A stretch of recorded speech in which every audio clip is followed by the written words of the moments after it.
I've just finished recording an episode with Anna Teal of the British Beauty Council, and by the time this recording goes live, you'll already have listened to that interview in your favourite podcast app. It was great talking to Anna and discussing the Courage to Change report published by the British Beauty Council last year. And it got me thinking, can the beauty industry ever truly be sustainable? So I wanted to jump on quickly, record this super short opinion piece and challenge you to help us all make the beauty industry a better place. Hi, it's Lorraine Dallmeier, chartered environmentalist, biologist and CEO of award-winning online organic cosmetic formulation school, Formula Botanica. I host the Green Beauty Conversations podcast, and these are my Green Beauty opinions, in which I share my takeaways from the podcast interview we released last week. In this short episode, I put forward my main thoughts on the topic we last discussed, as well as setting you a challenge to make the green beauty sector a better place. So it took a global pandemic for the beauty industry to finally start thinking and talking properly about sustainability, but we have a long way to go. Discussion papers such as the Courage to Change report, which Anna and I discussed in last week's podcast, they're really promising because they haven't just come from individual organizations. Instead, they represent an entire industry. And making an industry that encourages rampant consumerism sustainable will be a challenge and requires an entire rethink, not just at an industry level, but from everyone involved. The retailers, the buyers, the media, the shoppers, and most importantly, you. So I raised the issue of consumption in my interview with Anna, and she rightly pointed out that it is a very complex issue.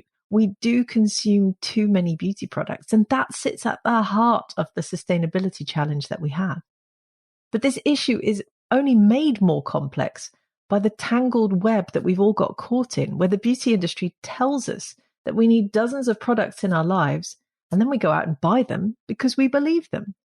And don't forget that many of the beauty issues that we fear the most and try to combat the most with all of these products are actually a normal part of being human. We age, we get wrinkles, our hair goes grey, our bodies sag with time, and all of these things are perfectly normal. So I was on Clubhouse recently and I spoke to the Sustainable Development Director of one of the world's largest cosmetics brands. I love how this app connects you with just everyone. And I went on stage with her and I asked her about her company's approach to reducing consumption. And she went silent and then said, "You've stumped me. No one has ever asked me that question before." Now, obviously, that's a hideous answer to receive, but it's also why I love Clubhouse, because there is literally nowhere to hide. And it tells you exactly what is happening in the beauty sector. We're talking a lot about sustainability, but we're not going to the crux of the issue yet, which is that we are just making and consuming far too many products. Now, as far as I'm concerned, and also because I have been a chartered environmentalist for the last 12 years, so I have to set the bar higher than most, the beauty industry does need a rethink in terms of the role it plays in telling us to consume endless products. Until that happens, sustainability will simply be lip service to an ever-increasing loop of resources.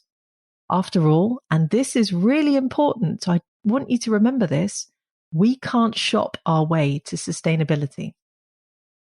So my challenge for you this week is, whatever your role is in the beauty industry, whether you're a formulator, a beauty entrepreneur, or simply just a fan of green beauty, I encourage you to rethink something to do with the way that you interact with the industry and to try to find a way of making that aspect more sustainable. Anna made a great point when she said that sustainability is all about challenging the way we think. So that's my challenge for you. We can do this together. The global green beauty sector is a movement of inspiring and passionate individuals. And the thing I love most about our communities is the way that everyone supports each other. So I hope that you'll help us help you by continuing that conversation. Thank you for listening to my Green Beauty opinions. Remember to visit the Formula Botanica website at formulabotanica.com to try our free online formulation course. And if you haven't subscribed yet to the Green Beauty Conversations podcast, please make sure you do so in your favorite podcast app, and I'll be back soon with my next episode.